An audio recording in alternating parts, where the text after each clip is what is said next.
four, and two of them go head-to-head in our opening quarter-final of the night. It is the world number 3, Peter Snakebite Wright, and the two-time world champion, Adrian Jackpot Lewis.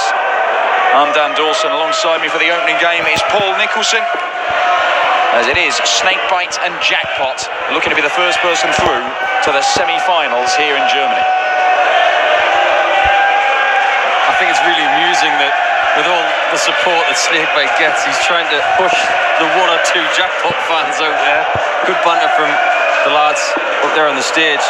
And one thing I will say, Dan, we had some great darts this afternoon, but all of the matches played in a brilliant spirit. It really has been an excellent advert for the game today. Well, when MVG goes out of tournaments, sometimes you can sort of sense it, and you'll have been in that position when, you know, Phil Taylor or more recently MVG had gone out early in a tournament. Everybody suddenly thinks, hang on, there's an even better chance for me to win this. And sometimes you can... players don't rise to the occasion, but we've seen some incredible darts so far, including a 9-darter from James Wade, still lost to Darren Webster. There have been some enormous averages, enormous losing averages this weekend as well. Yeah, we could have tonight a win for someone that is career-changing. Or possibly a real rejuvenation, because Adrian Lewis has won a title already this year, but has been battling back over the last 18 months or so after falling outside the world's top 20. Could be a first big stage title for Adrian for a long, long while. Peter Wright himself is looking for a first title of the year and looking to win his first Euro Tour for a couple of years. Well, both of these guys know how to make a final, and very recently at that. But this, as a lot of players think, is the hardest game, because you've got that massive break in between, and these guys have had the biggest break of the lot.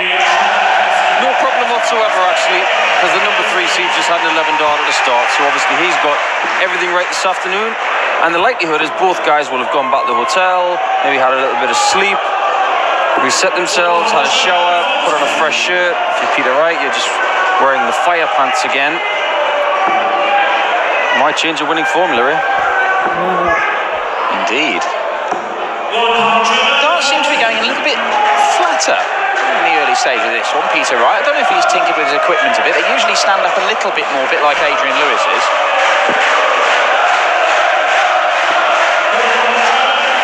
Yeah, when he had that 180 we're all through in the bottom left corner, they didn't look very flat.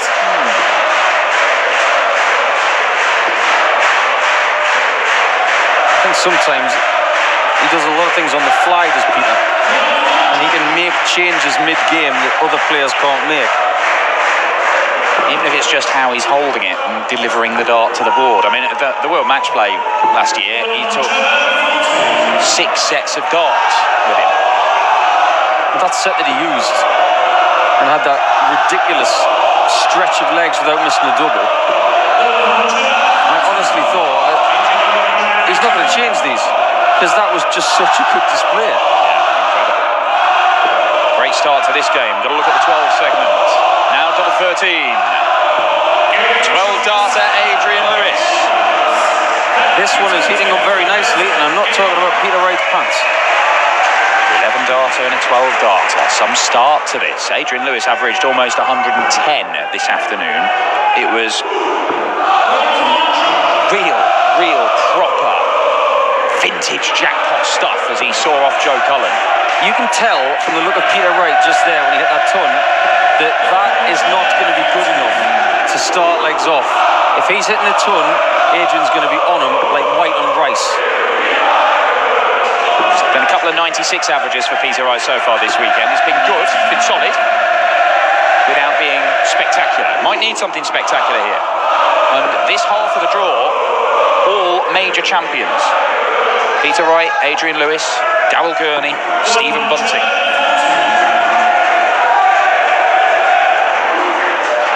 Yeah, Gezzy looked good this afternoon, didn't he?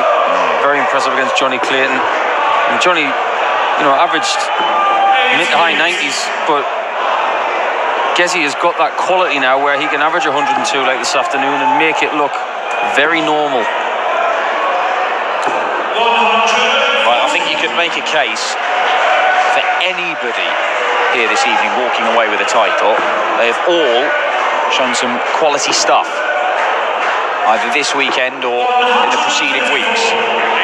Adrian Lewis looking for another 81 checkout. See him again. Bullseye. 56. You don't get much closer. Could be a shot at the ball himself for Peter Wright. Yeah, expect a reaction from Peter if he hits this, because this game is really bubbling. 666. 72. Not sure if the crowd started singing at the wrong moment there. 80, looking at 988. Very good. First break of throw, and Lewis has taken charge.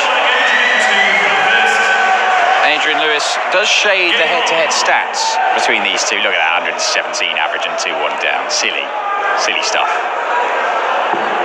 But I think the more important thing, rather than seeing that Aidey's won 18 games to Peter's 14 games, a couple of draws in the Premier League as well, Peter Wright has won 6 of their last 7 meetings. And that's a particularly interesting point, because it's not as if Adrian has not been playing well. He's been coming back into form over the last 18 months as he's worked his way back up into the top 16, kept on making finals last year, and then finally got over the line and won a title, his first for almost 2 years, just a couple of weeks ago. Tell you what, if you're thinking about the World Match Player and maybe looking at the markets for someone who is going to pop there, I think Adrian Lewis is a great shout. It's been really exciting watching him actually over the last year or so. Playing with a point to prove. I think as well that he has tinkered with a few bits and bobs around the World Championship since the start of this season. He's got this set up now, which he's obviously comfortable with, but this start is doing something that the others didn't. They're not dipping at the end, they're going in with real purpose. He's going to go for it! Oh, and it wobbled.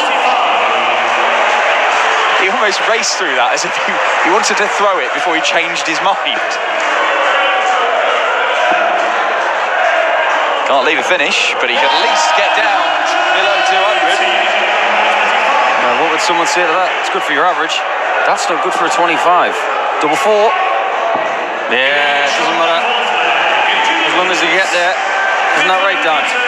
That's exactly right. Pulled out a few of those checkouts myself in the break. 15 darter for Adrian Lewis, ticking along at 109 average, same as Peter Wright. But if Adrian Lewis is going to average 109 like he did this afternoon, and he does it again here, Adrian Lewis could average 109 for the rest of the evening, and Adrian Lewis may well walk away with the title. He looks fresh, doesn't he? Yeah, he does. There have been times in the last 2 or 3 years where he'd be at this stage of a tournament and he'd look weathered. He does look ready for possibly playing for the next 4 hours. Well, not 4 hours straight, of course. Yes.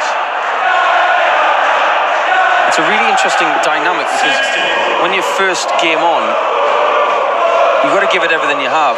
And if you get through that task, you've then got to recalibrate to say, how long is it before the next game?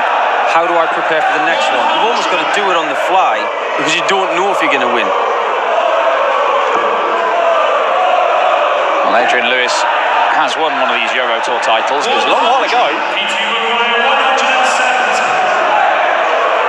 Peter Wright may go for this. We will never know. Yeah, the German Darts Masters in 2012 was Adrian Lewis's Euro Tour title. Did make a final in Gibraltar, where it's the one time he's beaten Peter Wright in the last 7 meetings, beat him in the quarterfinals, then had a real run for his money from some bloke in the semis, as I recall. Can't remember. Come on, Snaky. Give yourself a shot at a double. Looking at the ball? He was. Why? I don't know. Well, as it happens, he's left a double. and he is going to get a shot at it. Adrian's still got that valuable break of throw. A wonderful last dart to set up tops in case. Great guide, can't see him missing that.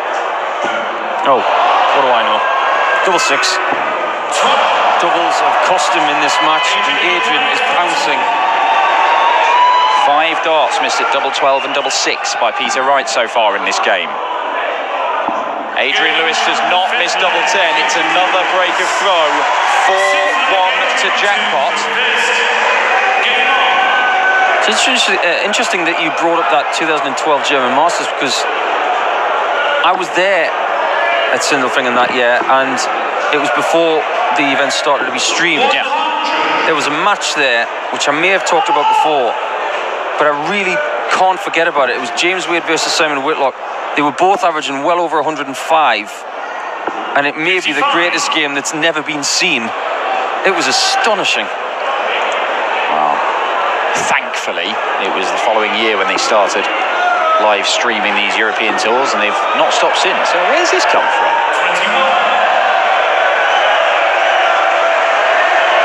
Yeah, he gets a charitable round of applause and a few cheers as well. Possibly two of the most popular players amongst the German crowd, these two.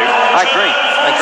Well, Germany has been a winning hunting ground for Adrian before. I think he's won here twice. He won a Pro Tour event here against Mark Walsh, if I remember rightly. I think that may have been back in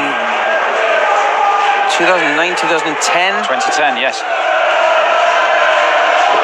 And of course, he is a former European champion. And the thing is with Adrian, he's a European champion who didn't even qualify for the European Championship because he just didn't play enough Euro tours.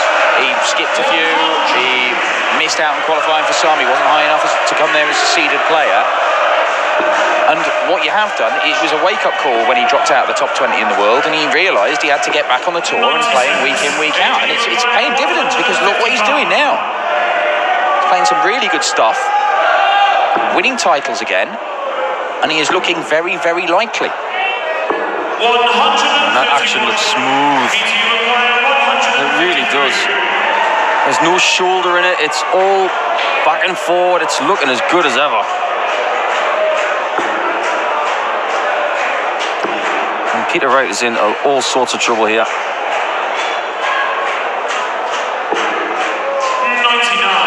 Adrian required 24. So to be one away, double 12.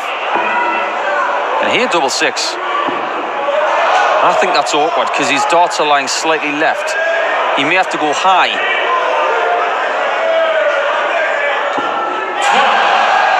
Couldn't find it. Yeah, I think the shot there was high in the double to try and get over the flight and don't go anywhere near that dart. But Peter's going to get a reprieve, but he has to hit this double.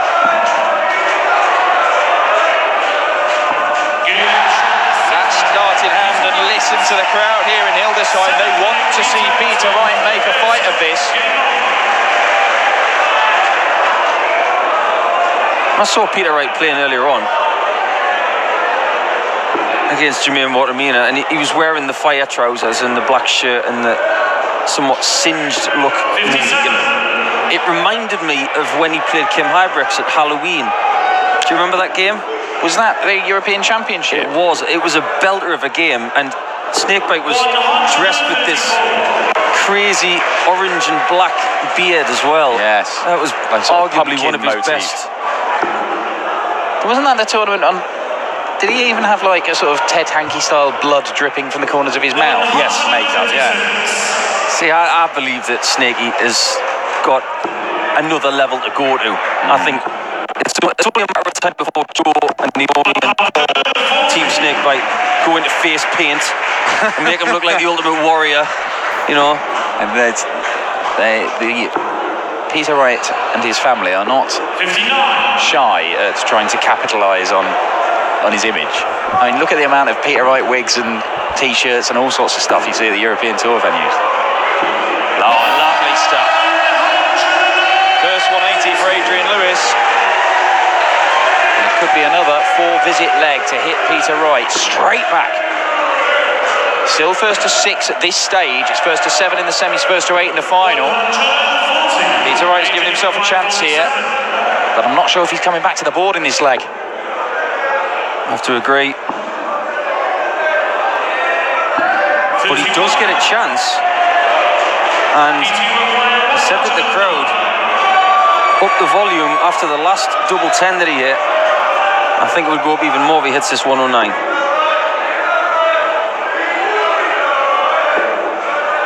Not going to get there. 49. And Adrian Lewis has dodged a bullet there. Double 8 is there, and Adrian Lewis is 1 leg away.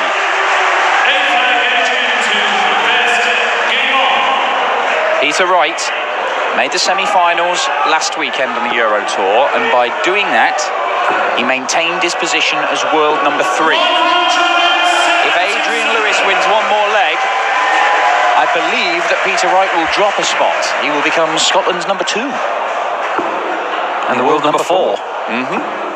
Hasn't been that low for a while. What a horrible predicament. That camera fancied the 9 darter there. Gave it the zoom. But only 3 perfect darts to start the leg. Peter has to follow this with at least another treble. Doesn't do it. And Adrian Lewis has Peter Wright where he wants him. He hasn't played his ultimate best tonight. We saw what he thought of that dart. 98. He gave it a meg. The old...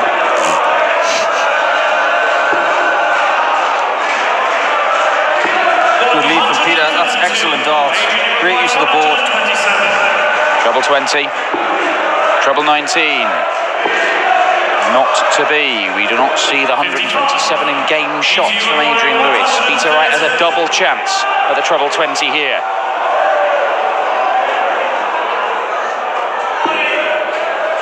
Can he get over the top of that? Yes. Adrian Lewis is going to get a match dart. He might get 2. Oh, now then. 21 off. So he could go 19. Double 16. And Adrian Lewis beats Peter Wright for just the 2nd time in their last 8 meetings. Jackpot is back and firing on the European Tour. That's class. Fair play. Give me 2 seconds.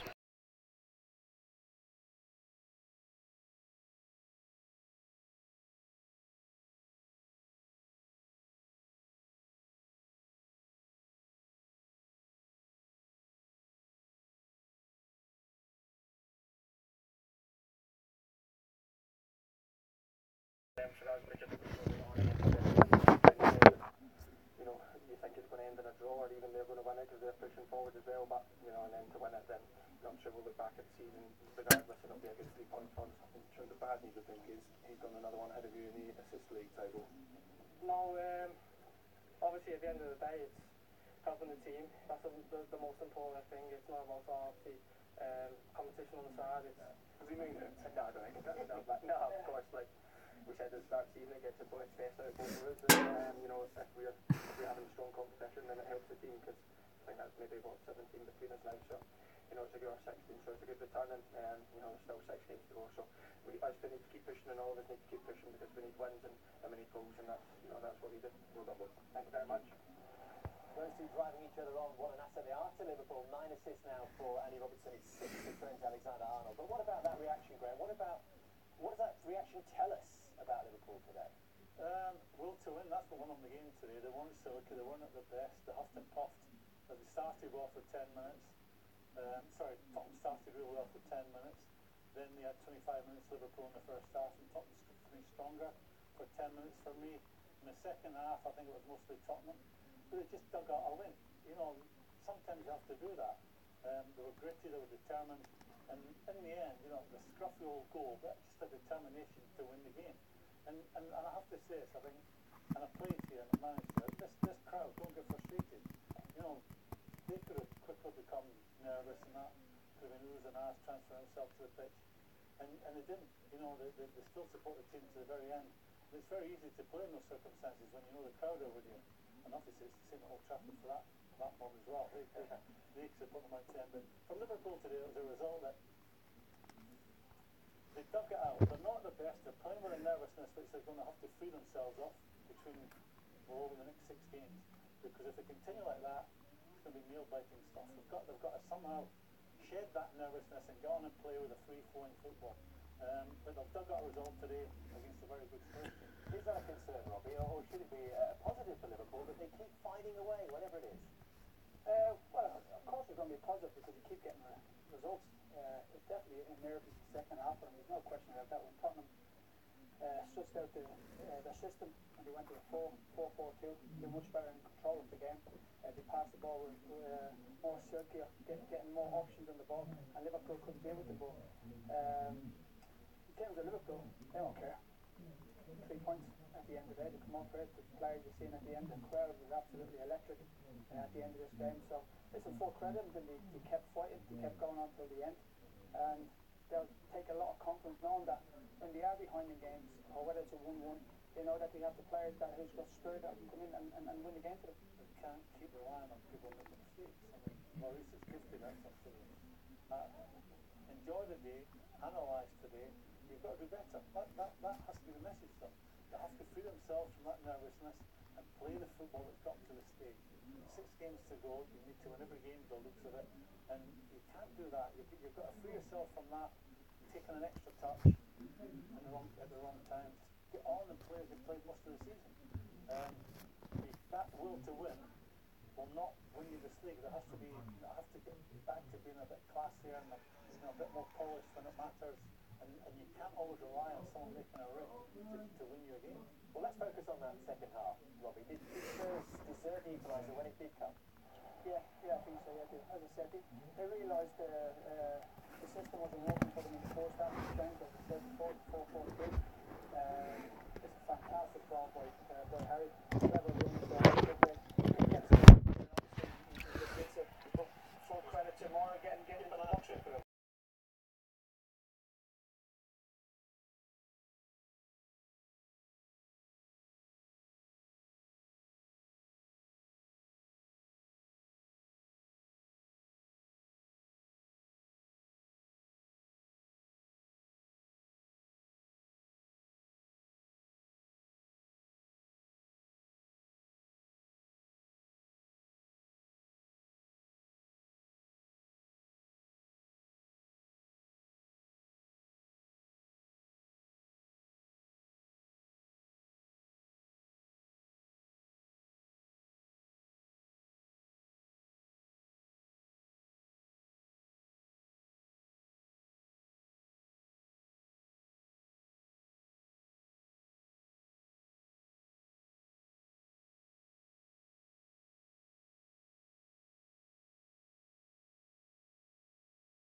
number 5 super chin Daryl Gurney.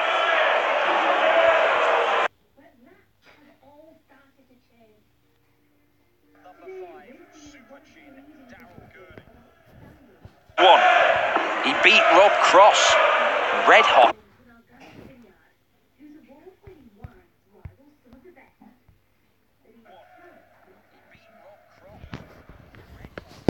The weekend so far. If that continues, Daryl Gurney could go and claim his first Euro Tour title here tonight in Germany. But Stephen Bunting is having the best weekend of his year so far. There's not been anything to shout about for the Bullet so far in 2019. But he's come here and already seen off Dimitri Vandenberg in a thriller, and then the Diamond Ian Wright, the number 2 seed here this weekend.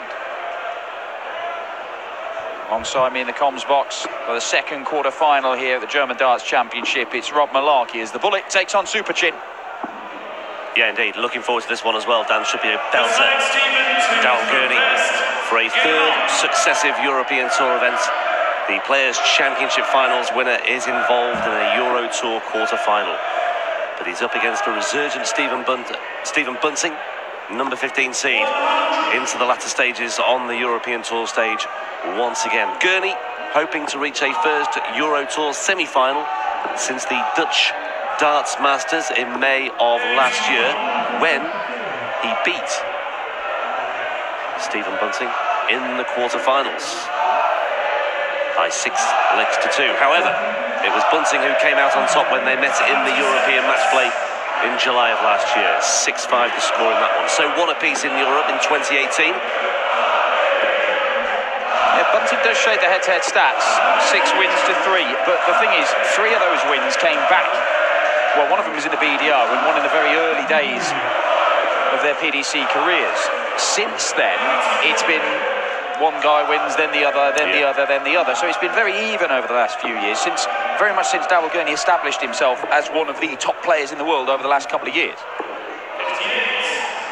And I mentioned Gurney getting to the semis of the Dutch Darts Masters last year, and it was the Dutch Darts Masters in 2016 where he made the final, his first European Tour final, losing out to Michael van Gerwen. Michael van Gerwen does not stand in his way this weekend. That's the difference for Gurney this time around, and that's the difference for many of the players left in the field as well.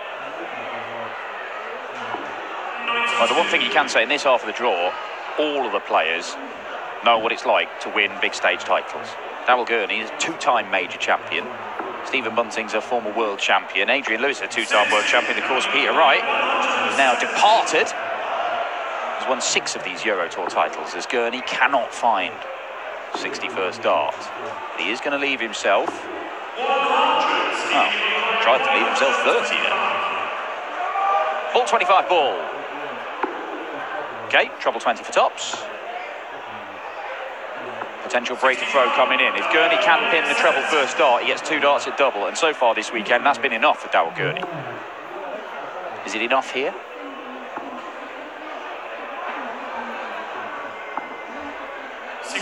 Oh, no, it isn't. I wasn't sure. Wasn't sure where that'd go. Anyway, that was a chance for a breaker throw for Daryl Gurney, but he didn't take it, so Bunting is now returning, looking at tops then for a 1-0 lead. Double 10 for Bunting for the opener, and he can't make it pay. Hitting single 11 is not what you want when you go for double 8, because you lose a dart. And that's a bit of a blocker. But he's not blocking that bit. Great dart, Daryl Gurney. Andy Bolton was the man that Gurney faced in his second round match yesterday. 6-1 the score in that one, 98.4 the average, 6 from 11 on his doubles. He's been fairly consistent on his finishing so far this weekend. 6 from 12 against Rob Cross earlier today, in that 6-2 win against the world number 2. Daryl Gurney's spoken in the last couple of weeks about having to get nasty. Being nice, Daryl Gurney, is not winning him things. He wants to get back to winning, tearing lumps out of players. Certainly working for him in the Premier League. Things going well. He made a Pro Tour final just a couple of weeks ago, and of course, back-to-back quarterfinals on the Euro Tour.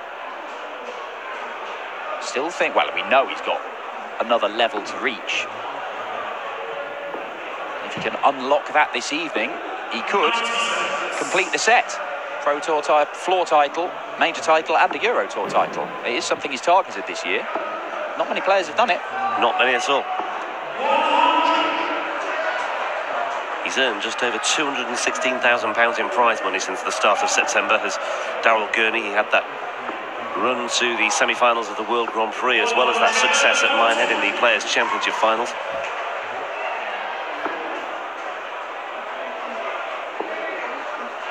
Played in the Champions League, of course, in September as well. Had all the World Championship prize money. Not as much as he would have liked, of course. Tops. 12 darter, breaks straight back, Stephen Bunting. Made a final on the Pro Tour recently as well, did Daryl Gurney. Losing out to Chizzy, 8-6. In the final of Players' Championship 7, as Bunting threatens from the off in this third leg as well. Yeah, he's really frustrated with that. Display in the final, felt that he was in control of the game. But Chizzy was pretty relentless, just managed to nick it away from him. But a good sign for Gurney. He is back, threatening to win these floor titles. It is just a weird thing that he's got 2 major titles and only the 1 Pro Tour title. But it's also a sign that Daryl Gurney is a big game player. You give him moments and he rises to them. Incredible display in the final to beat Michael van Gerwen in Minehead and become the Players' Champion the back end of last year. Well, you get that in other sports as well, where you get cases of players winning major titles, golf, tennis, whatever, and yet on the day-to-day stuff on the tour, they've done absolutely nothing. So Gurney's not unique in any respects. Just a bit of an issue in the crowd, actually. You can't see it on the camera, but hopefully that will all simmer down in just a moment or two. There you see it, just behind Stephen Bunting's shoulder. Hopefully that won't be a distraction.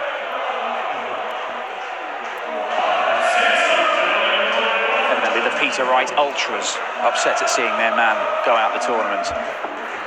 Daryl Gurney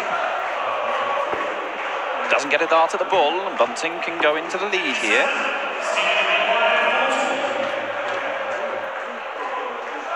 I think that's all been dealt with now, Dan. No room for that on the Euro Tour. No room for a double there for Bunting either, and Gurney's looking at 64 for a break of throw. Loves this section of the board, Daryl Gurney. Absolutely loves it. Camera glide up to double eights. Camera moves to double four.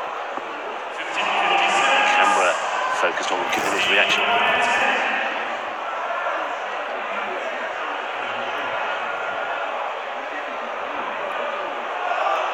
Three for double one then. Madhouse. 2-1.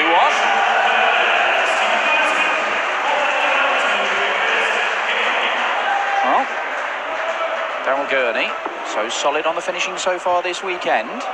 It's not started well for him here.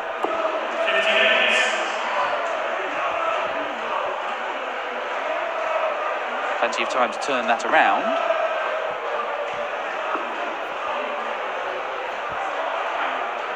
Oh, rejected. Just the 80 scored.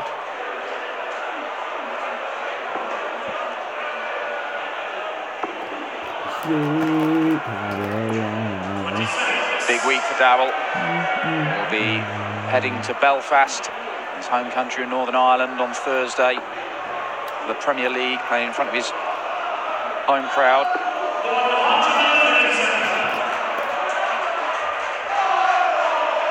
That was always target one for Gurney. Just get past judgment night, make sure he gets to play in Northern Ireland. It's gone significantly better than that for him after a fantastic couple of nights in Rotterdam.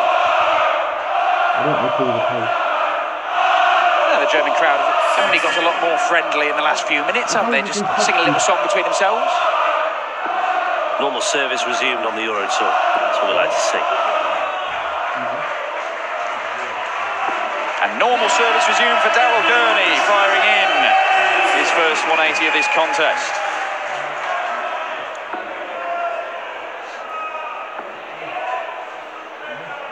what Stephen says. Stephen Bunting trying to G himself up for this one.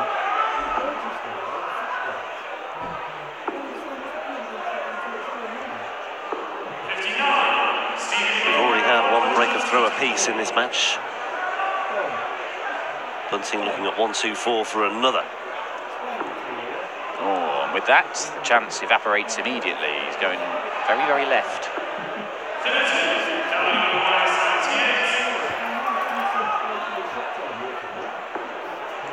$20 for tops.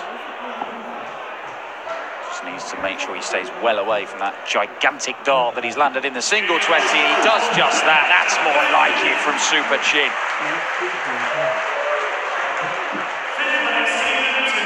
Bunting just trying hard to keep cool on stage. It is warming up out there. That's an 18 darter for Daryl Gurney. Had the 21 darter for a break of throw in the first leg. Bunting, not the 180 as I thought initially. That's where he wants to be missing, if he is missing the treble 20 Gurney, just above, and he's bamboozled there. How has he not come away with a ton 40 after that first dart? Shaking his head.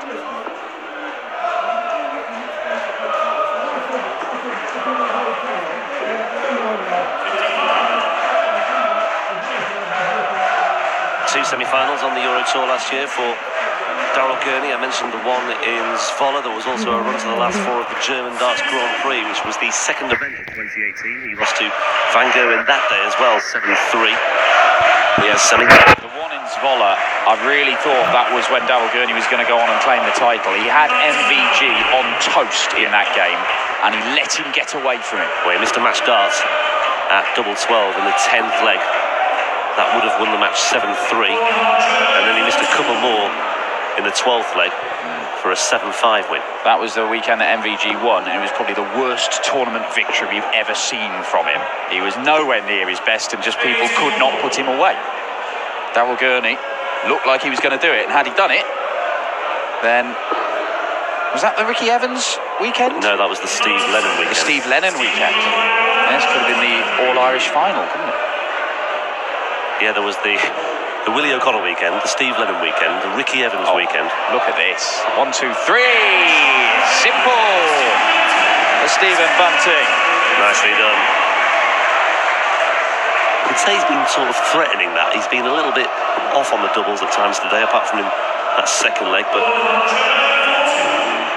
that's more like him, Bunting. That might just settle him down.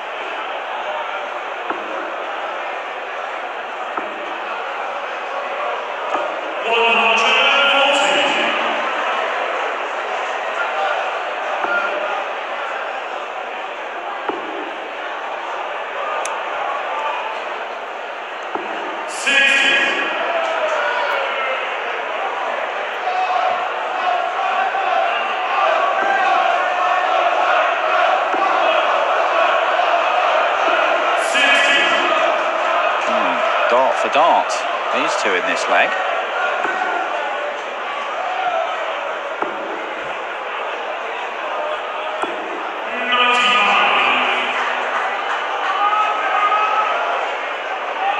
Darren Webster and Ricky Evans follows this in the other half of the draw. Then Gerwyn Price takes on Keegan Brown. Two unseeded players there in Ricky Evans and Keegan Brown. Yeah, Bunting's just stolen a march here on Gurney in the back straight. Down to a finish first on the Gurney throw. That 95 was more than cancelled out by Bunting. Maybe that 1, 2, 3 could inspire him here. No, it won't. But he set it up beautifully just in case he does get the opportunity, and he might well do. Double 12. Across the board for double 6. Really important dart, and a bit of emotion from Super Chin. Well, it's not often you see Daryl like that. A lot of the time, he spends trying to actively calm himself down. He says if he gets too emotional, if he gets fired up, his darts can go haywire. Well, that's the cleanest leg he's had. He had an 18 darter, didn't he, in the previous one? 21 darter as well. Maybe that 60 there, all quite high, was just a legacy of a bit of adrenaline.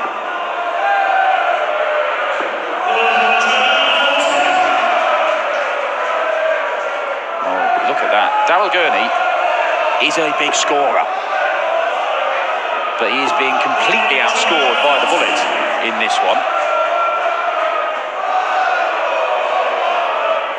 He's been averaging 96 thereabouts for the weekend, Daryl Gurney.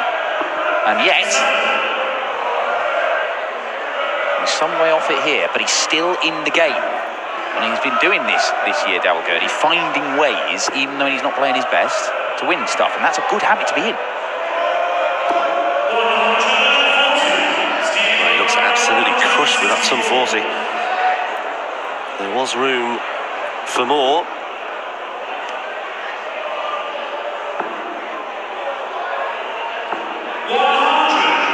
Bunting chips off a ton to leave 64. Gurney.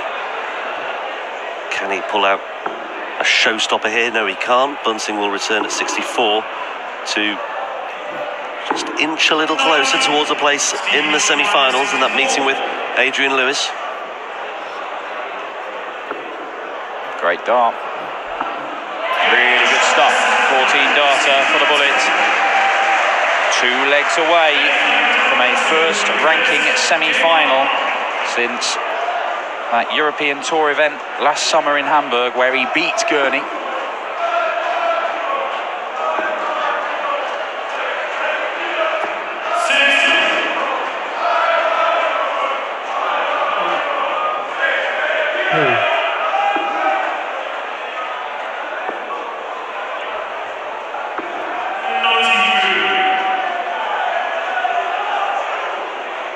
Just to put it in context about how much of a jump this has been for Stephen Bunting this weekend. Across the 8 Pro Tour events we've had so far this year, as Gurney puts in his second maximum. He's averaging less than 90 over the course of those. There are 87 players who are averaging more than Stephen Bunting on the tour. Oh, great response.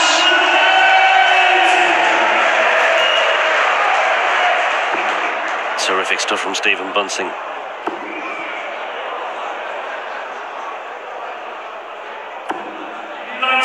Oh, that hurts. Leaves him a bogey number. Oh, Stephen needs to make the most of this. And he's not even down to a finish. That last dart could have been very, very significant, but it wasn't to be. Gurney's had a let off it.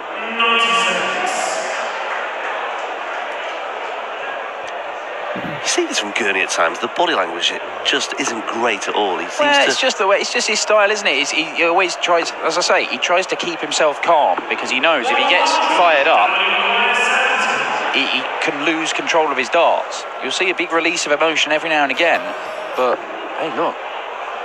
2 major titles, do what you want, Daryl, because it's been working. Double 16 works for him. Vital for Gurney.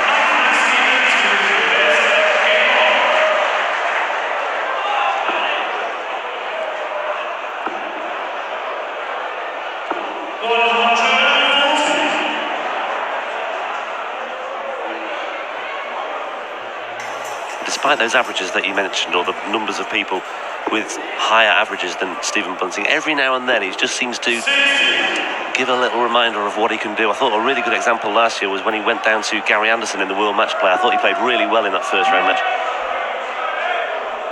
And then just when you think he might go on a little bit of a run, start knitting things together, he just loses his way consistency-wise. It was a good summer for him, I thought, last year, with that run to the semis in Hamburg as well. Good performance in Blackpool. Yeah, and mine Eddie was good as well. But then hit that patch as well. And at the start of this year, 6 first-round defeats on the Pro Tour this year as well. But maybe this is the start of another productive spell for him. Maybe this is what he needs just to kick-start his earnings again, his campaign again. Well, he's had tight games against Dimitri Vandenberg and Ian White, and it's got a little bit edgy at the back end of those games. Bunting has got over the line. Yeah, Ian White missed 3 match darts. 3 darts at double 20 to get the score back to 5-all. Had it gone to a decider, obviously who knows, but 6-4 it was in the end. And White had been pretty much perfect on his doubles prior to that as well. Well, it doesn't need to go bullseye at the end of this, doesn't need to anyway, because he's pinned the treble 20. 74. That is a bit of an issue. Bunting is a man who quite likes splitting awkward finishes. It wouldn't surprise me if he comes back and goes 6 or a 10 with his first dart. 45. Stephen, you require 14. Not as much pressure as there might have been. Yeah, so he may well do now. Is it straight at it? Looks as though it may be, yeah. Follow the eyes to the prize, Stephen Bunting. Well, now or never, super chin. Hold, break, through to the semis. That simple. 85. Well, he needs to win 2 on the bounce, and he's not done that so far in this match. That's the comforting thought for Stephen Bunting right now and his followers. Yeah, well, the only time he broke the throw was in the very first leg, and Bunting missed a couple of darts in that leg. He might be relying on Bunting missing again if he's going to go and win this match. Well, I mentioned that those missed darts at double 20 by Ian White to level the match at 5-all. In response to that, Bunting took out a 1-1-6 checkout, and I thought it was a really good response. So if he does get into a similar situation, he might just use that as a way of reminding himself that he can hold his nerve at the big moments. That was an excellent visit as well by Bunting. 100.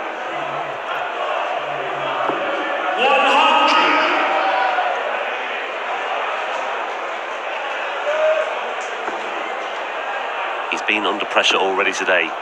He can deal with it. 85. Chance here for Gurney, I feel. Certainly is now. 136. Excellent setup shot. Daryl Gurney will return with 3 darts in his hand, looking at tops. And despite a few misses in the opening few legs, the finishing has been good. In the back end of this game for Daryl Gurney, you're expecting it to go. It does go, and we are going all the way.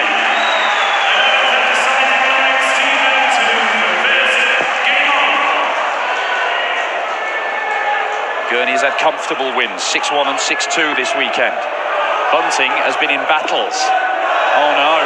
Well, I said it got a bit edgy in those games at the back end against Dimitri Vandenberg and Ian White. That is an edgy start, and he's just dished up a huge, huge chance to Daryl Gurney. And the other thing for Gurney as well, he is showing gradual improvement as well on his legs. 21 dart break. It was an 18 darter for 2-2, a 15 darter, a 15 darter, a 13 darter. If he can maintain that improvement level, and if Stephen Bunting continues to give away points like this, then Gurney can steal it. He's had 5 darts aimed at the 20 segment, Stephen Bunting. He's managed to hit it once so far in this leg. 58. Bunting's got away with that. A little wonder he's taking a moment here, Stephen Bunting, just to gather himself, compose himself, and set himself up.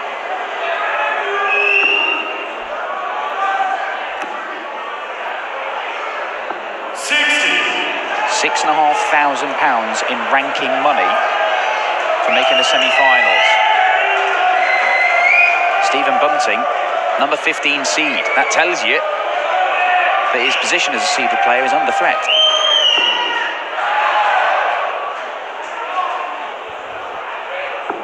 Oh, fabulous.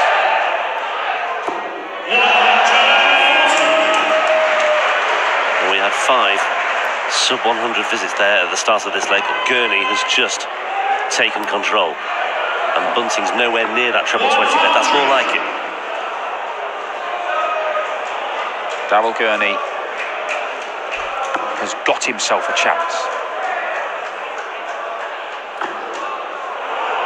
Unfortunate deflection there, but great adjustment. Brilliant. Daryl Gurney should get match darts from here. It's a question of how many. The finishing has been good from Gurney. It's got better as the game has gone on. 47. But Stephen Bunting has had a mare of a leg. 15 darts thrown, not down to a finish. Bullseye for Gurney. Single 17. Will mean he comes back with 3 darts for the match. Yes. Daryl Gurney looking to make the semi-finals on the Euro Tour to set. I was just going to say 25, 80, 60, a ton, 47. They hit the drum to the first half. In the end, it's only 83 anyway. A real battle. But Bunting falling at the final hurdle, it appears.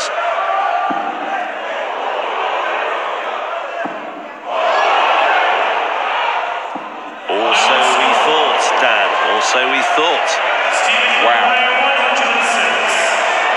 3 match darts squandered by Daryl Gurney. Stephen Bunting needs the treble 17 that would have left the bullseye, but it's not going to be either, and it's back over to Daryl Gurney once again. Very, very high with his first 2 last time. Trying to keep calm.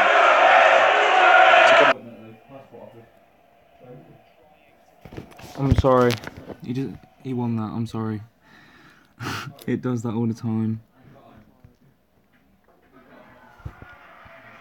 He just hit the double top first dart. Sorry about that. Give me 2 seconds. I just need to find the next stream.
Couldn't beat in 2018. He won the last 3 matches. The good news is the last time you beat him, you won the tournament, World Grand Prix 2017.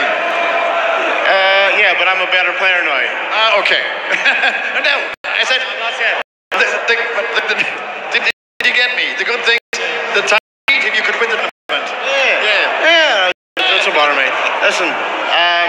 semi-finals now. Whoever wins out of me and Adrian, fair play. But he ain't going to have an easy game. I'm going to play better than what I did now. And he played Peter Wright, so he probably proved himself out a wee bit.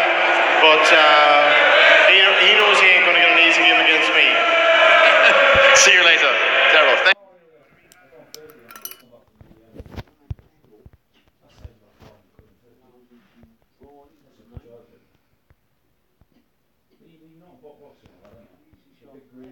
ein Match, in dem Stephen Bunting vielleicht sogar der bessere Spieler war.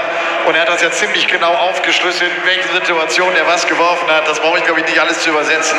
Er hat es am Ende gemacht. Er hat vor allem ein ziemlich verrücktes, entscheidendes 11. Leck erholen können. Ich glaube, mit dem 21. Dart oder irgendwie sowas. Er steht im Halbfinale, trifft auf Jackpot Adrian Lewis. Hat eine schlechte Bilanz gegen ihn von 3:7, hat die letzten 3 Duelle in 2018 auch verloren, aber er hat ihn 2017 beim World Grand Prix geschlagen. Und das Ding konnte er später ja auch gewinnen. Darauf wollte ich ihn eigentlich ansprechen, aber wollte gar nicht drauf eingehen. Ist auch nicht schlimm. Mal sehen, was er im Halbfinale dann machen wird. Viertelfinale Nummer 3 ist das Duell von Ricky Adams gegen Webster.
third quarter-final of the night here at the German Dart Championship. We've seen to the top half of the draw. Adrian Lewis will take on Daryl Gurney in the first of our semi-finals, and now the attention turns to the bottom half and our first quarter-final in that bottom segment of the draw. Darren Webster, what a journey he has had to get here. Luke Humphries 6-5 in his opening match yesterday, and then James Wade by the same score, but that does not tell anything like the full story.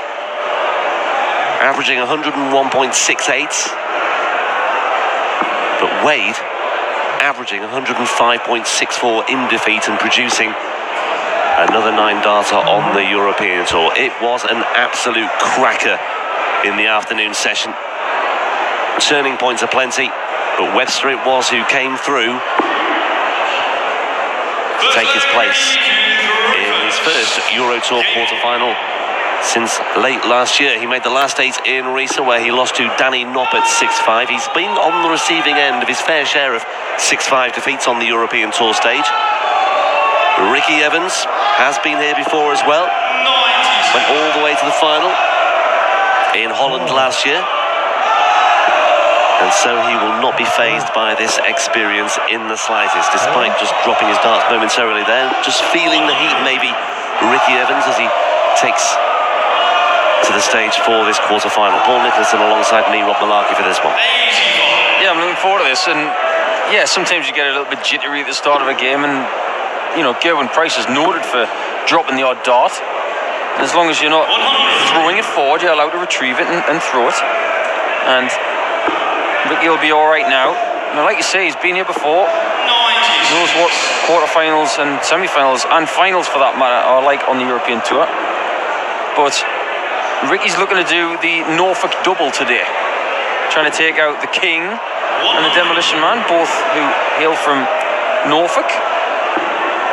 Oh, Ricky's from Northamptonshire. It's actually not that far from Norfolk. He'll be in Norwich in an hour.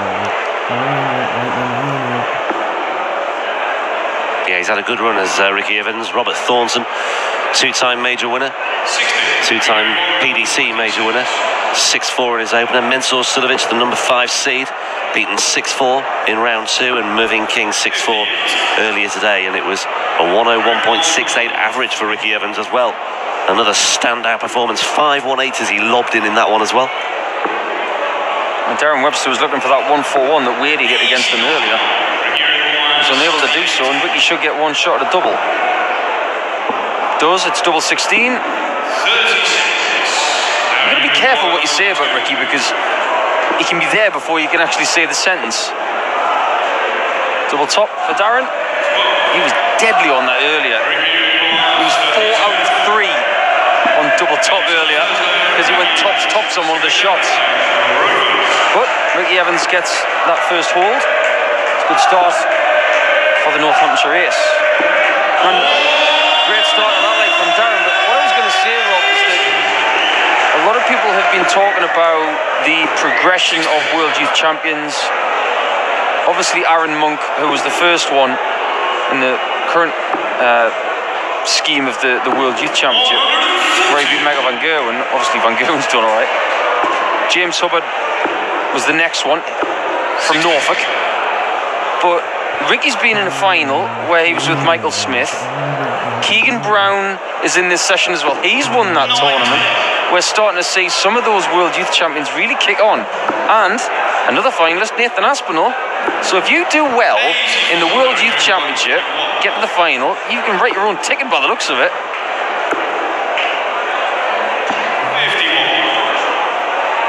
Yeah, good point, Paul. I don't think they're going to hang around these guys. This is quick. It could get quicker.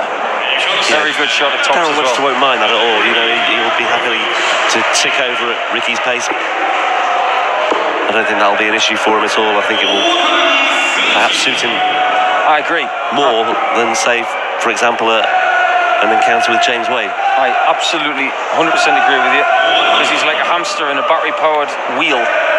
He will not stop. And the thing about Ricky is that when he practices, he can put in a session. He has a great practice partner in Northamptonshire by the name of Dave Pallett, who has had a semi-final appearance on the European Tour in Innsbruck before. And sometimes Dave has to drag Ricky out to practice, but when he does, I'm sure he's very hard to beat. Well, Ricky Evans is looking at 87. Treble 17 leaves at double 18. Very neat and tidy stuff. A little nod of approval from Paul Nicholson to my left. It just looks good, doesn't it? The rhythm at the start of the match against Robert Thornton was a bit scratchy. He was starting very quick, then he was regulating a bit, and then he got a bit slow, and he was trying to find the pace. And it was the same when he started against Sulevic.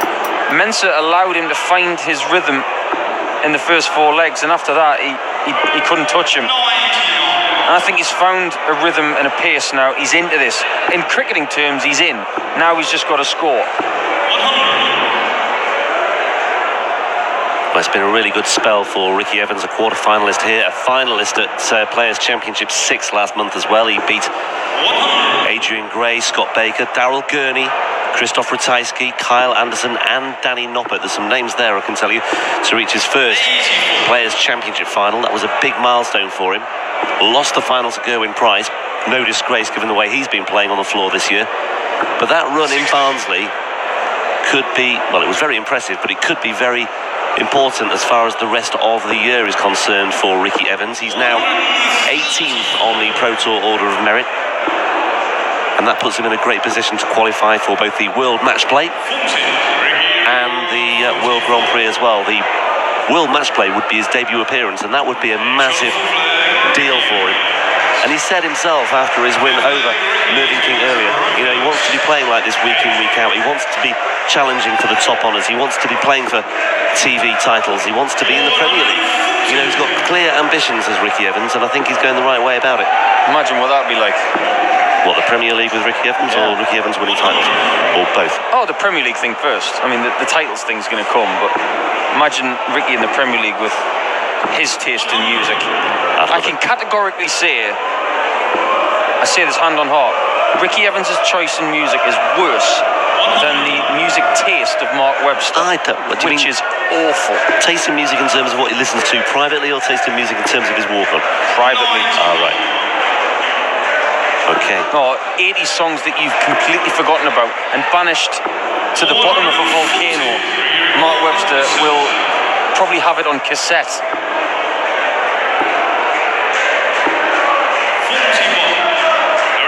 Well, I'm fully with him. Sounds like a nice little guy. 51. That'll do. Ricky Evans looking for a bit of magic here. 60 for Bull. Bull. Ooh. Glance that wire.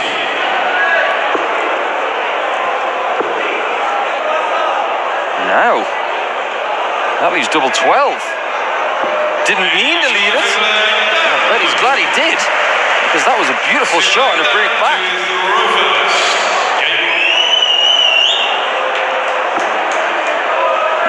I get, you know, I come from the older generation of dart players. I'm all right with that. I'm 40 this year, and Ricky's part of a new breed. I'm from Darren's era, and my brain doesn't really compute as fast as these guys. I was always very deliberate. I was more Sulevic, more Gurney-like, standing back and waiting for the guy. But it's almost like a conveyor belt with these two players. Just look at them. One goes forward, the other one follows. It's just a circle. That's all they ever do. It's 21st century darts play.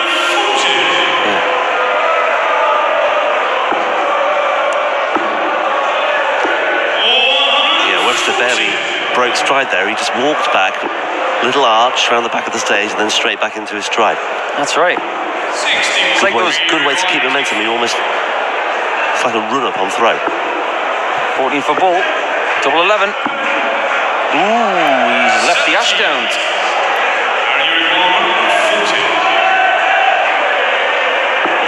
Another. He went for tops. What a shot from Darren Webster. Oh, I thought he was going to go for the 60. But he went tops, and that's the second time today he's done that. Leave him in tops at your peril. Wow. That's a moment for Darren Webster. He can channel that now as well. Oh, he's up for this. You can see it when he jerks his neck to the side. He's starting to get a bit aggressive here. And I think even Ricky Evans has got to be impressed with that. Because the lie was so good in the 60. For him to just land one on top. I thought that was the definite shot. But he's so assured in double top today that he's just utilising it really well. I hope you guys at home are able to keep up with this. It's rapid fire from Ricky Evans and Demolition Man, who is on for the Rob Cross 302. He'll probably go for the 140 on tops again, will he? So close. Very, very close. But look what he's left. You're going to have to hit this, Ricky. He isn't going to, and you've got to think that this is going to be Darren Webster's leg. Oh, big miss. But he does save on double five. Yeah, he's got real momentum now. 3 legs without reply for Darren Webster, and he's clearly in the mood. Is it going to be Darren's day? I'll leave that there, Paul.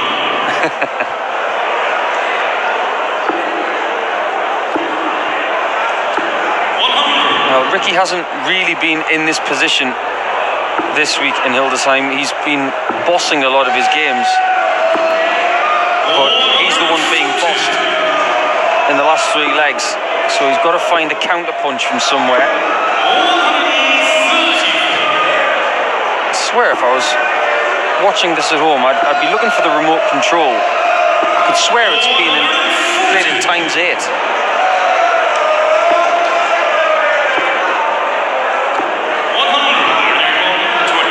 Solid, consistent stuff from from both players to some extent, but Webster in particular. 13 darted for his opening leg, and then 15, 15, 15. It's been really consistent from Darren Webster. Darren Webster's got Ricky Evans on the ropes. More so now. He forced Ricky Evans to take out a second 167 of the week. He was unable to do so, and from 3-1 up, Ricky Evans is now staring down the barrel of defeat in what seems like no time at all. He's turned this around so well. Evans looked strong, didn't he? Had that 12 darter to go 2-1 up, backed it up very nicely as well. But since then, it has been all Darren Webster, but Ricky Evans on his throw here, looking to challenge once again. Just imagine if Ricky Evans can turn this around. Looks like he's still got plenty in the tank. It's encouraging for Ricky Evans fans, and there are plenty of those. To leave 161. Now, single 9 for double 16. Fantastic 11 darter from Ricky Evans. Well, first and foremost, yeah, I'll just be relieved to have stopped that tidal wave of Webster legs. The thing is, he got 11 darter on his own throw. So 99 times out of 100, you are going to hold with that, or even more than that. But what he would give for another 11 against throw now to mount an assault in leg 11. It's going to take some effort because it's a 140 fest here. Yeah, 140, 180, 140 in the previous leg. But that is just a 60, and that may well make a big difference. It may well make a big impression on who comes out on top in this match. Ooh, real lurch there from Webster, wasn't there? That one came out of the hand wrong. He looked panic-stricken as he flung that one towards that board, and it was only 17. And Evans comes good again, and that slip of the hand from Darren Webster may come back to haunt him. That's all right. He's going to have to rely on Ricky missing this 1-2-1. No bull shot. So it's in the hands of the demolition man.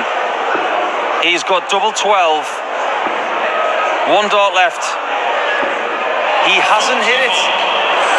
2 match darts slipped through the fingers of Darren Webster. Ricky Evans also looking at 12s and now 6s, and we're going all the way, and you just wonder what that will do to the mindset of Darren Webster. He looks a little bit shell-shocked after that, I've got to say. I'm not surprised. He had it in the palm of his hand after that, well, falling burst. Fair play to Ricky Evans, the way he has stuck with Webster. This has been a fascinating game. Wouldn't surprise me if Ricky won this match with a 15-dart leg. Well, the legs he has won so far, ignoring the first one, but 12, 14, 11 and 14. Maybe watch darts like this all day, couldn't it? It's just really solid, consistent darts from both players. It's like 20-20 darts. Really quick, fast-paced. Yeah. Got to go upstairs, Ricky. He did, unsuccessfully. Ricky Evans averaging over 102 at the moment as well, by the way. I've used the word this weekend a lot, and that's mojo. And it seems to me like Darren is clutching to find some of it. He's been given a chance. If he can put in a 140 here, he needs a treble. He doesn't get one, and Ricky Evans is in Dream Street here. 6 darts for 148. 1. Another one. He's looking for that second 60 to leave a double. God, if he wins at this leg, I'm sorry if it goes off. Will Ricky Evans convert, or will Sorry if he it goes miss off. too I much can't dart? help it. Pressure on for Ricky Evans, but he's left himself double. Oh, it didn't go off, yes. And you have to say pressure. What pressure? Ricky Evans, 5-3 down, comes through with an average of just...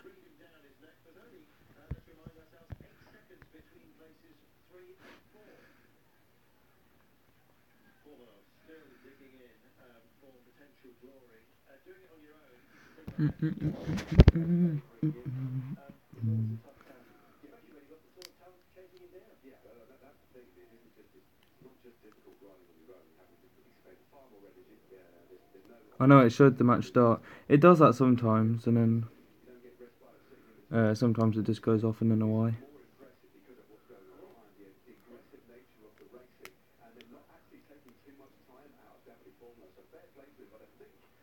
Next game's gonna be sick. Going Price versus Keegan Brown.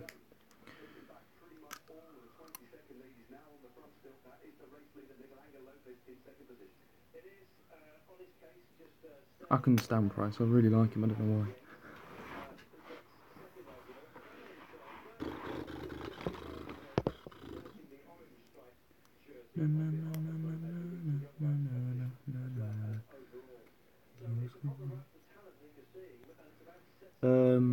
Well then, after the what's it called? After this game coming up, I'm gonna have to run home quickly. I'm about 2 minutes away from home. Then I'll resume the stream. So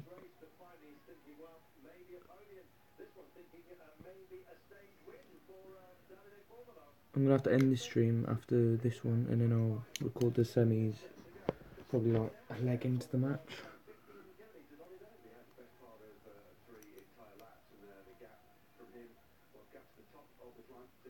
Because I'm currently not home, and then I'll be at home. Because I need to actually get home.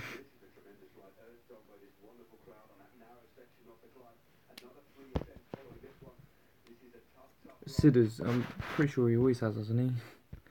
I assume he has. It's just a normal thing now, isn't it?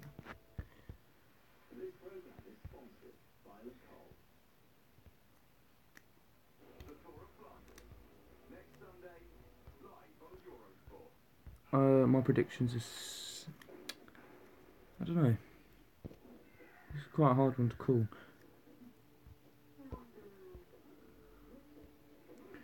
$6-3 win for Price. 6-3. Put your predictions in the live chat, everyone. Price hard to break, agreed.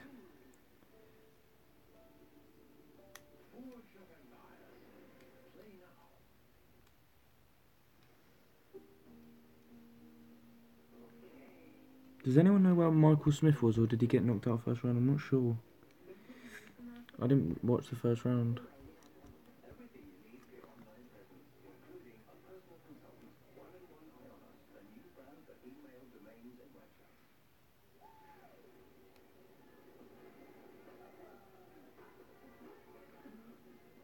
So there's next quarters, this one on the screen right now, Price versus Brown. Did he just want a break or something, Ninja? Sidders agreed.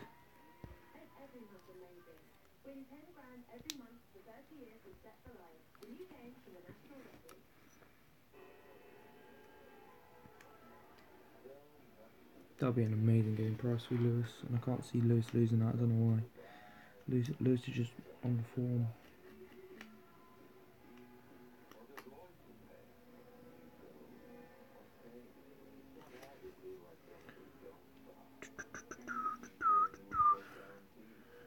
Still.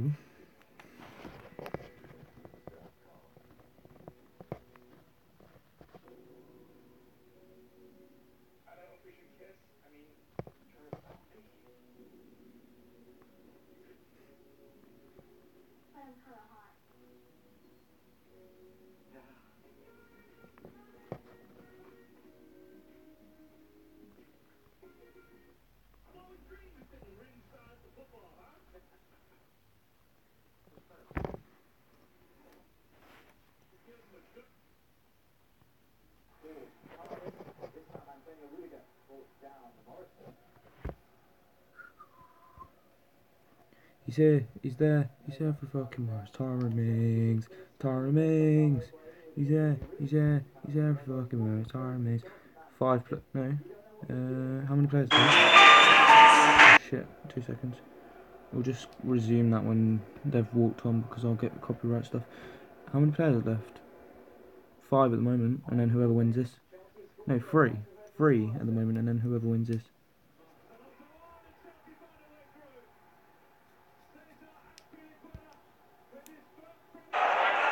A two-time world champion, the reigning players.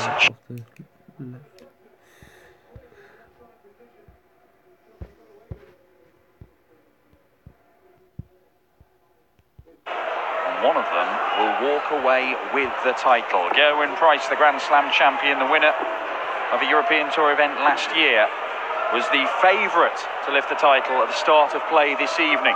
He has been excellent so far this weekend.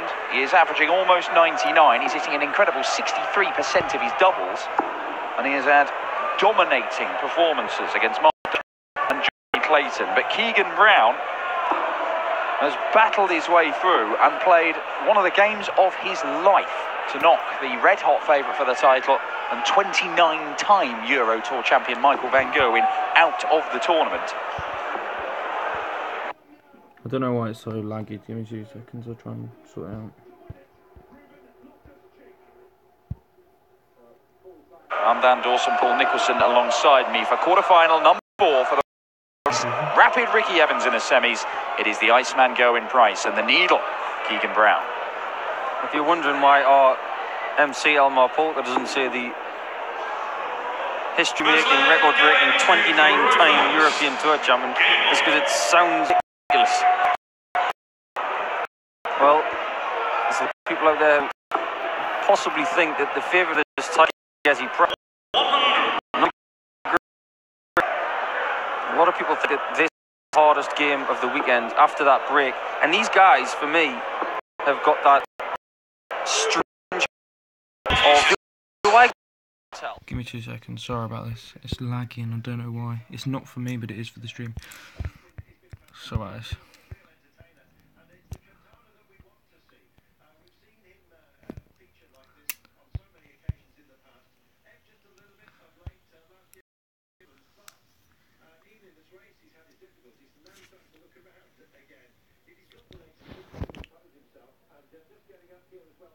Why does it lag when I zoom in?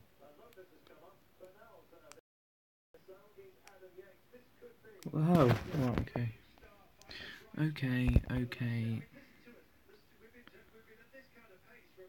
It's not lagging for me.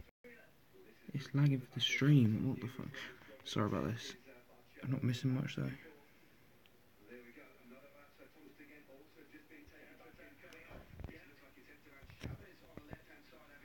But if I do that.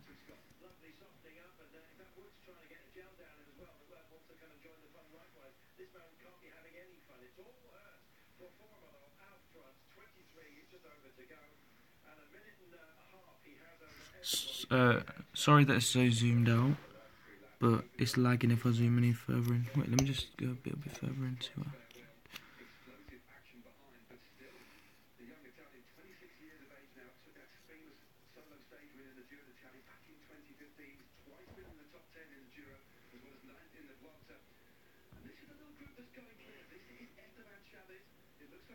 That's fine, mate. Right, wait, let me see if it's still laggy if I zoom all the way in.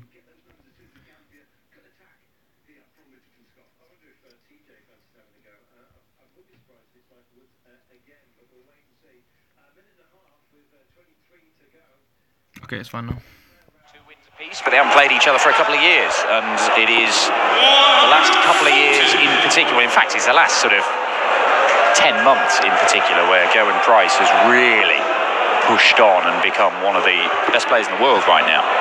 Rob and I were having a very interesting conversation earlier about Gerwyn Price and Adrian Lewis, because it would make for a very interesting final, wouldn't it? Because of crosswords in the past. But interestingly enough, that started because of Adrian saying to Gezi that the 2 Pro Tours he won, nobody turned up, nobody of real note was there. Well, when Adrian won his recent title, it was a Pro Tour where MVG wasn't there. So Rob and I were talking about the fact that I'm sure there will be some sort of ribbing in the back room because of it. I think the relationship between the two of them is a lot better than it used to be. Double 12 for, I was going to say Gerwyn Price. Keegan Brown. Excellent shot. Yeah, very good leg of darts. Well, darter for Keegan Brown. How many times did I say that last night? Excellent shot. It was 3 legs in a row. It was 1-0 Van Gerwen, 1-1, 2-1 Van Gerwen, 2-2, 3-0, and then at the end of the match, Keegan was just too good. Yeah, well, he managed to defend his own throw very well, Keegan Brown, against MVG last night, and then when the one chance to break did come, he seized it. He's having a real problem with that fly, isn't he?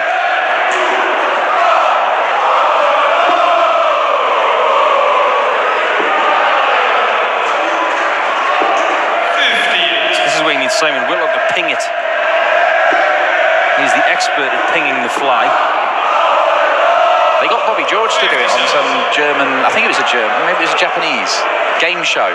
It was like a sort of banzai type thing. They put Bobby George in a big white cube of a room and put a fly in there, and you had to guess whether he'd be able to hit this fly with his darts in the middle of it. It's an incredible piece of television. Why have I not seen this? Honestly, Google it, it's good. That sounds like a fantastic night of viewing. The second best viewing you'd have tonight. Yeah, I mean, it is only a small segment. It's not like an hour-long show of Bobby George in a room trying to hit insects. 180 for Keegan Brown, leaves himself 81 again, but Gerwyn Price could go double-double. Yeah, it was the route, and nothing wrong with that route. He just couldn't do it. Well, he also had an Indy 81 because he hit it in the last leg. So, can he do it again? Well, he may go double-double.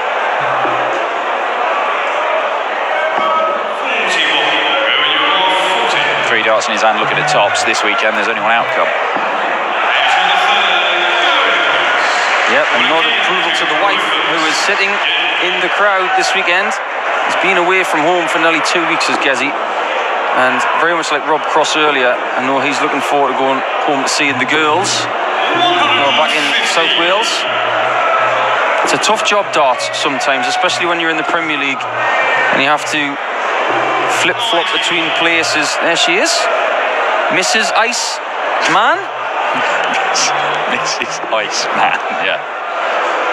Well, he's been a profitable couple of weeks for Gerwyn Price. Picked up a quarter-final spot last week and got $5 grand for that. It was very nearly more. Should have beaten MVG. He did get a couple of points in the Premier League midweek in Rotterdam, and obviously he's got another $5 grand here and counting.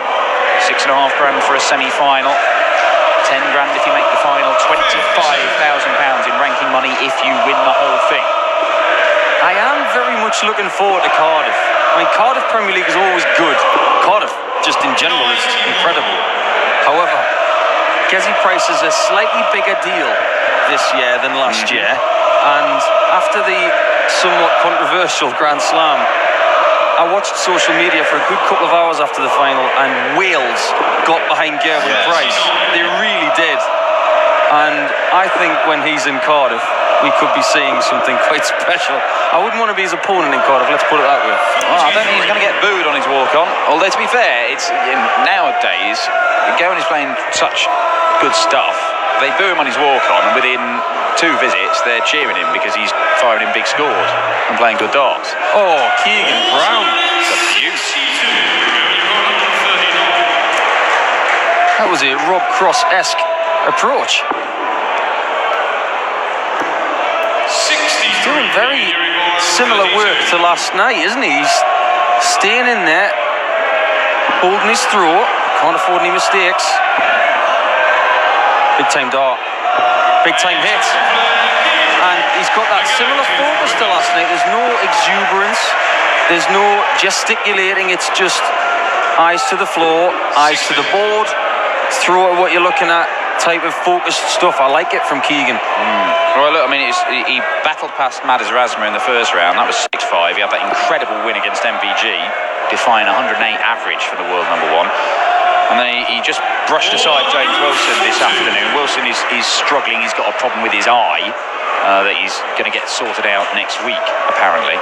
But Keegan did a professional job. He averaged almost 100 in that game and got it done. He can't stay there, can he? No. He can, but he doesn't. He could have done a Gary Anderson there. He could have knocked them all out. Sensible switch. Let's not forget, Keegan has a ranking title, and in the final in Coventry, he put in a performance that was very befitting winning a title, because it was something in the region of 110 average against Adrian Lewis in that final. Well, there is a chance we could see Keegan Brown, Adrian Lewis in the final here. Still some way to go here. 2 semi-finals and the final to follow. Straight into the semi-finals with Adrian Lewis taking on Daryl Gurney.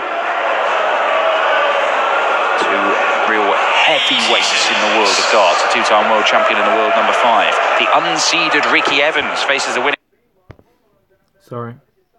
Fighting it out for a spot in the final.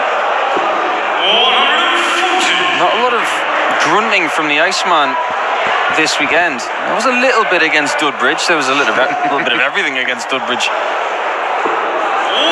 But we've got a big exchange coming up here. I think if Gezi takes this, we might hear something. 48 needed. 48 hit for tops. Big shot. Great shot, and there you hear it. And a fist bump from Keegan Brown. It's all very friendly, isn't it? It's been very friendly today. It's been great to watch. So much respect between the players all the way through the afternoon and tonight.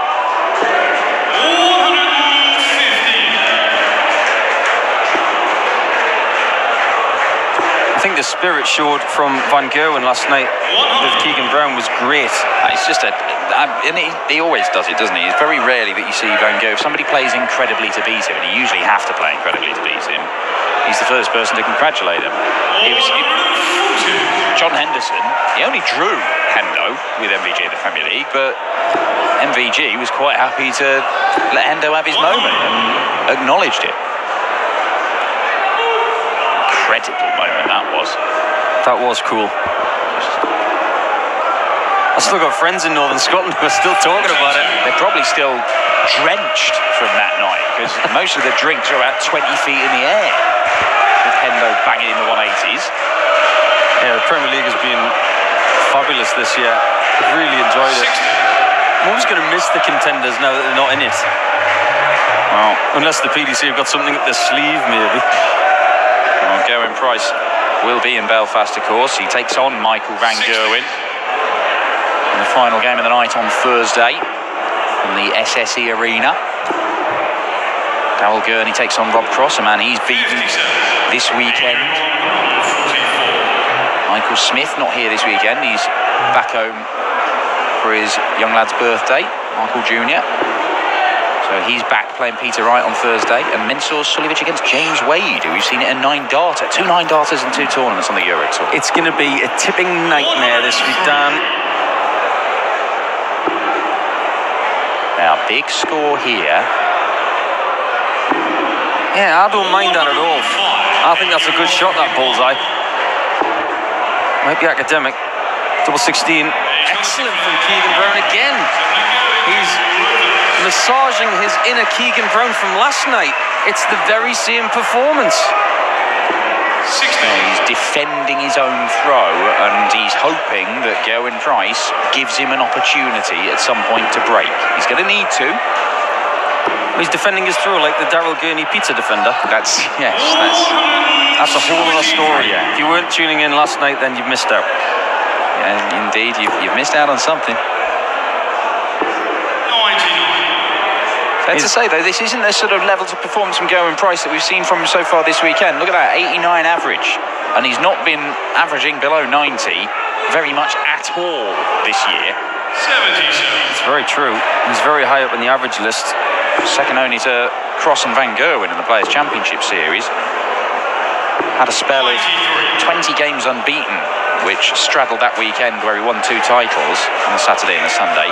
One of those days, he averaged 103 for the day. That's better than anybody else we've seen winning a title since the Darknet system was introduced.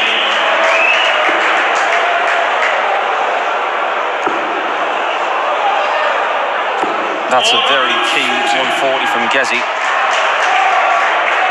The advantage of throw may be the separator in this game, but yet again, he could well have to take the 109. 100. It was 104 before. It's going to be 12 this time for that double top. It doesn't come to his rescue this time, and Keegan has a breaking opportunity. Is this the chance? Double 16. And Keegan Brown leads for the first time. How good were those 3 darts? That was a phenomenal treble 18, and the first shot at double 16 was a dream guide for Keegs. And if he was to go on and win this title, Keegan, there will be tears shed, not only by him, but by Ross as well, who's suffering from a chest infection, but is still here this weekend. This could be a career-changing weekend, but he's still got a lot of work to do against a feisty Gezi. Now, in terms of Euro Tour stuff, Keegan has been in a quarter-final before. It was about a year ago, and MVG just took him to school. He smashed him 6-0. This is very different. Well, what's actually helped Keegan already is the jump in prize money in the quarters, and potentially for the semis as well, because it's at 5,000 now for the quarterfinals. It's 6,500 for the semi-finals.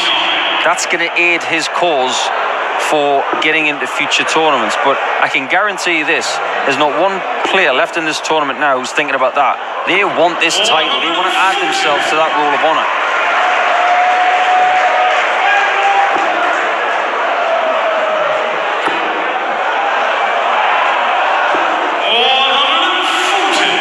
Well, the roles reversed this time around. Keegan may not even get a go at the 107.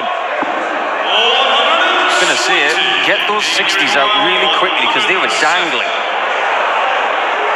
Now, this would be magical. He's looking to square it up. That's all right. 54. See, that's why you go downstairs for 107. You've got outs down there. You haven't got them upstairs. Double 10 for Gezi to break back. Oh, no. You cannot. The Cardinals sin. 2 darts in hand, looking at double 5. If you're going to miss, you cannot miss inside. And Gerwyn Price, is that the moment that sees this game slip away from him? Maybe not. Take 2. Completed. He's got away with it. This has been a very, very close contest, and somehow Gezi Price has got the initiative back. Can he use it? He's been a very good closer this year, pretty much apart from last week where he had 57 for the match and didn't hit the 17 for tops. He hit a 2 and then only got 1 shot and missed, and he didn't get another dart. Yeah, there have been a couple of instances in the Premier League where he could have picked up an extra point because he hasn't managed to get the job done. But, I mean, in general, you look at his Pro Tour form, and one thing you can't accuse Gerwyn Price is of not getting over the line. He picked up 2 titles. Not getting those ranking points. Yeah, got to get those ranking points. 58. That is not how you want to back up a max. Back in the leg is Price after a somewhat iffy start. Keegan having to be crafty.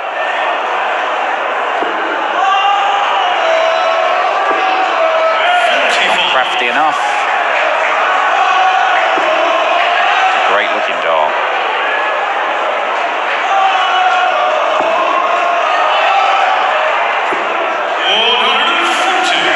Probably easier to hit that than miss it. Well, he was winding up for a celebration, I think, there. Are they going to be on the same finish after this dart? Oh, no, they're not. It's definitely advantage Price now. Single 18. He's gone the correct way for 118. Little reset. 78. This is a very difficult shot. Looking at 19s first. Gets it. Tops. Oh boy. Wow! Oh my word!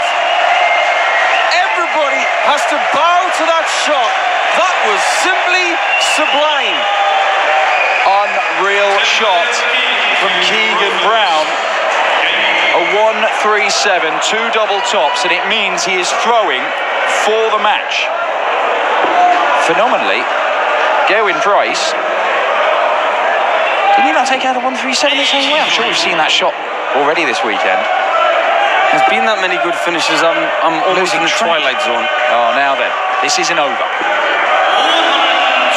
Just lacking a little bit of energy, a bit of oomph, Gerwyn Price.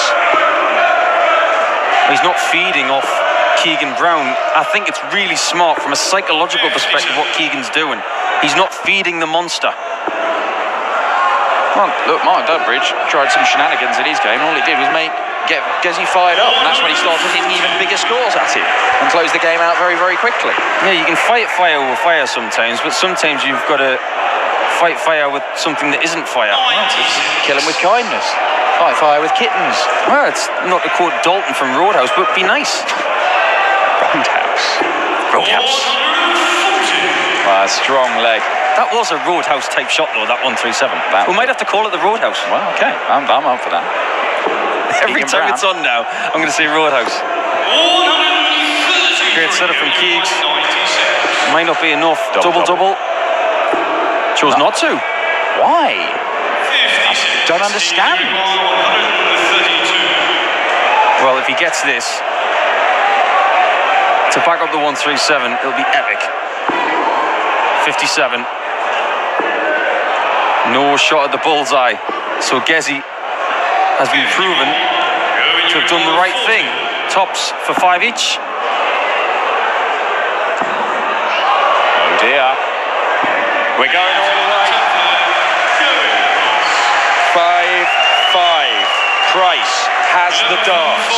That is no guarantee of winning the leg, because the last 4 legs have all been breaks of throw. I'm genuinely nervous, Dan, because this has been such a good game. Well, it's been tight, hasn't it? The standard has not been at the levels these guys have produced so far this weekend. Keegan comes into these average 104 and then 99 in his last two games. Gezi was averaging 99 almost for the tournament. But it has been close, and that is a fabulous visit.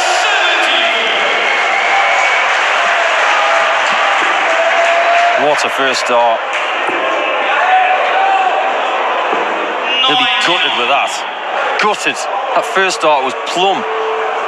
And now, Keegs has stolen the darts after 3 arrows. Up to him now. Great switch. 70. That'll do. He has never gone beyond the quarterfinals on the European Tour, Keegan Brown. 140. We'll give for a 180 here. Possible. Probable. Yes. Definite. What a final leg. This is from Keegan Brown. 68 left after 9. Gerwin Price. He's going to leave himself something. He's going to leave himself something. Oh my word. What a game. What a leg. What a possible climax. Double 4. He missed it previously. 1 dart left. He's got it! What a match! And another show of phenomenal respect from 2. Right, guys. I'll be back in literally 15 minutes. Everyone come back. I've got to run home. I'm literally 2 minutes away from home. Just got to quickly run home, and then I'll carry on streaming. Everyone come back for the semi-finals. Jeez, this is class. Alright, I'll be back in literally like 10 minutes. Just everyone come back. Every 350 of you, come back.